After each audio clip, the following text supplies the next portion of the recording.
मुखेड तालुक्यात झालेल्या पावसाचा फक्त माणसांवरच नाही तर प्राण्यांवरही तितकाच मोठा प्रभाव पडला। 2 दिवसांपासून नांदेड जिल्ह्यात होणाऱ्या या पावसाने रविवारी रात्री ढगफुटी सदृश पावसाचं रूप घेतलं आणि जवळपासच्या संपूर्ण परिसराला याचा मोठा तडाखा बसला।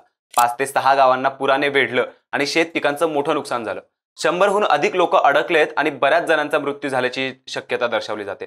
तसंच धडकनाळपासून निजामाबाद इथे प्रवासी घेऊन जाणारी रिक्षा नाल्याच्या पुरात वाहून गेली। चालकाने झाडावर उडी मारून स्वतःचा जीव वाचवला, मात्र रिक्षात असलेल्या 4 बायका पाण्यातच वाहून गेल्या। त्याच सोबत अनेक जनावरं दगावलीत। पाण्यासोबत किती वाहून गेली हे मात्र अजून कळालेलं नाहीये, पण तब्बल 50 म्हशी दगावल्यात। रावण गावातल्या या म्हशी एका गोठ्यात बांधून ठेवल्या होत्या। पूर आल्यामुळे स्वतःच्या बचावासाठी झटत असलेल्या माणसांचं त्या मुक्या जनावरांकडे दुर्लक्ष झालं आणि वाढलेल्या पाण्यात बुडून गोठ्यातल्या 50 म्हशींचा दुर्दैवी मृत्यू झाला। वाढलेल्या पावसाकडे बघून सरकारने एनडीआरएफ सोबतच एसडीआरएफ बचाव पथकालाही बचाव कार्यासाठी बोलावलं। लहान होड्या आणि बोटींच्या सहाय्याने नागरिकांना बाहेर काढलं जातंय।